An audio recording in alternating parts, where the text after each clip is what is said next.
Hello student, good morning to all of you. Today I study class 9 physics, chapter 3 gravitation और हम लोग पढ़ रहे हैं एनसीईआरटी की एक्सरसाइज और हमने आपको बताया था क्वेश्चन नंबर 9 तक. ठीक है, in previous lecture we teach you question number 9. अब हम लोग चलते हैं क्वेश्चन नंबर 10. क्वेश्चन नंबर 10 बहुत इंपॉर्टेंट क्वेश्चन है, ध्यान देने लायक क्वेश्चन है. Amit buy few grams of gold at poles as per the instruction of one his friend. उसके एक फ्रेंड ने कहा कि आप गोल्ड हमारे लिए इतने ग्राम्स खरीद लाइए. तो Amit buy few grams of gold at pole, वहां पर खरीदा, वो पोल पर खरीदा, वहां पर गया, उधर की तरफ गया तो वो पोल पर उसको खरीद लिया था. पोल्स पे, पोल्स जानते हैं ना आप लोग, ये अर्थ है, ये इसका पोल होता है और ये इसका क्या होता है, इक्वेटर होता है. ठीक है, ये अर्थ है. ठीक, तो कह रहा है Amit buy few gram of gold at pole at per instruction of one is friend, एक फ्रेंड के कहने पे, he hands over the same, वो लाया, वही सेम वो रखा हुआ था. When meets in the equator, और जब ये पोल से चला और जब इक्वेटर पर यहां पर आया, यहां पर इसका फ्रेंड था. ठीक है, और ये था ये अमित. ठीक, अमित यहां से यहां आ रहा है और यहां पर जब ये पहुंचा अमित, तो ये फ्रेंड था यहां पे. ठीक है, तो कह रहा है ना कि he hands over, उसको वो दे दिया. Some of friend is weight equator, equator पर जब मिला, will the friend agree with the weight of the gold bought, जो गोल्ड खरीदा गया है, क्या फ्रेंड एग्री करेगा? इफ नॉट, अगर नहीं करेगा तो क्यों नहीं करेगा? आप देखिए, वेट जो होता है, वेट W बराबर होता है m इंटू जी. हम लोग जानते हैं वेट W बराबर क्या होता है भाई, m इंटू जी होता है. ठीक है, वेट W बराबर m इंटू जी होता है. और हम लोग क्या जानते हैं कि G जो होता है, मैंने बताया था G की प्रॉपर्टी, G की वैल्यू पोल पर ज्यादा होती है, इक्वेटर पर क्या होती है, कम होती है. तो G is greater at pole, G is greater at pole than at the equator, than at the equator. G की वैल्यू पोल पर ज्यादा होती है, इक्वेटर पर क्या होती है, कम होती है. Hence the weight of same amount of gold, hence the weight of same amount of gold, वही गोल्ड का वेट जो होगा इक्वेटर पर क्या हो जाएगा, लेस हो जाएगा. Gold will be lesser at equator, will be lesser at equator. Equator पर उसका वेट अब क्या हो जाएगा, लेस हो जाएगा. ठीक है, देन ऑन द पोल. ठीक है, समझ में आया कि नहीं? तो पोल की तुलना में चूंकि पोल पर जी की वैल्यू ज्यादा होती है, W बराबर m इंटू मास तो वही रहेगा, बदलेगा नहीं, लेकिन जी की वैल्यू बदलने की वजह से थोड़ा सा वेट उसका क्या हो जाएगा, यहां पर कम हो जाएगा, इक्वेटर पर कम हो जाएगा. और इक्वेटर पर जब कम हो जाएगा, then friend do not agree, then friend do not agree with the weight of gold bought. ठीक है, यानी फ्रेंड जो होगा उसको लेने के लिए तैयार नहीं होगा. ठीक है, क्यों? क्योंकि पोल पर जी की वैल्यू ज्यादा होती है, यहां पर कम होती है. वेट कम हो गया तो कम वेट वो क्यों लेगा? ठीक है, तो इसको आप नोट करिए.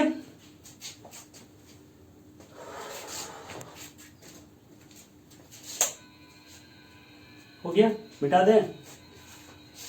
चलिए, क्वेश्चन नंबर 10 था. अब हम लोग अगला क्वेश्चन करेंगे.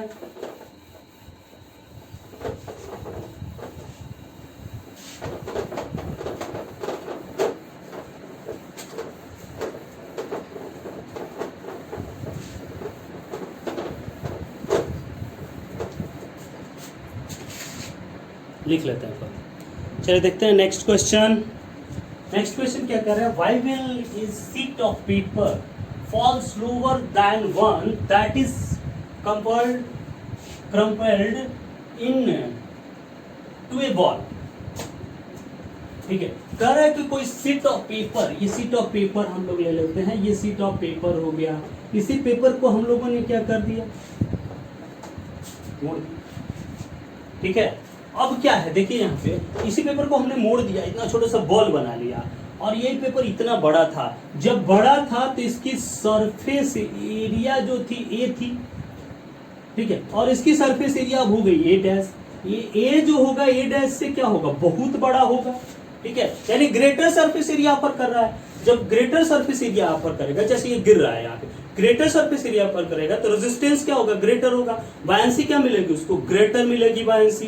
ठीक है, तो अब जब वो ग्रेटर मिलेगी तो वो क्या करेगा, इस शीट ऑफ पेपर जो होगा वो क्या होगा, स्लोअर करेगा, और इसको रेजिस्टेंस बहुत कम मिला, एरिया तो कम है तो रेजिस्टेंस क्या मिला, कम मिला, और कम रेजिस्टेंस जब मिलेगा तो ये क्या होगा, बायंसी भी कम मिलेगी, इसको बायंसी कम मिलेगी तो ये तेजी से आएगा, इसको बायंसी और सरफेस एरिया इसकी क्या थी, ज्यादा थी, तो ये क्या करेगा, ज्यादा कवर करेगा, यही लिख लेंगे। ठीक है, greater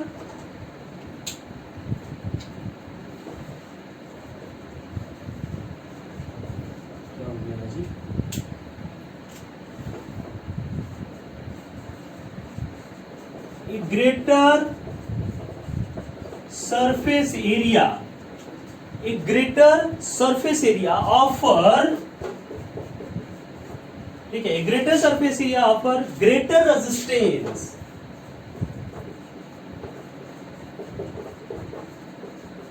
greater resistance and buoyancy, क्या था buoyancy का, B-U-Y-A-N-C-Y, buoyancy। ठीक है, greater buoyancy से is true in case of a sheet of paper, in case of a sheet of paper, in case of a sheet of paper that has a larger surface area, that has a larger surface area than a ball, than into a ball,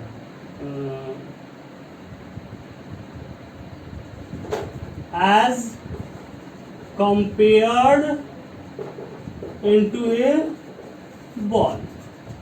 ठीक है, so paper falls slower, so paper falls slow.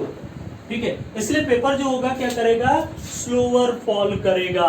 समझ में आया कि नहीं आया, क्यों slower fall करेगा, तो ये मैंने आपको बताया,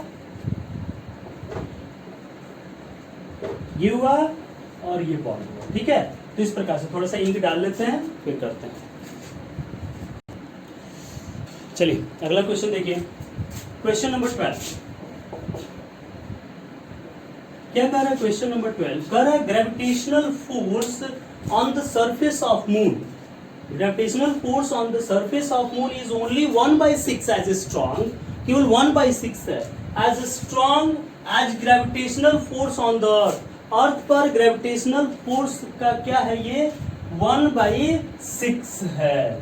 ठीक है, फिर क्या कर रहा है, what is the weight in newton of a 10 kg object, what is weight in newton, weight उस ऑब्जेक्ट का क्या होगा न्यूटन में, जिसका मास जो है वो कितना है, 10 kg है, 10 kg है। मून पर कितना होगा, अर्थ पर उसका कितना वेट होगा, यही हमको क्या करना है, निकालना है। तो चलिए हम लोग देखते हैं, acceleration due to gravity at earth G equal to 9.8 metre per second square.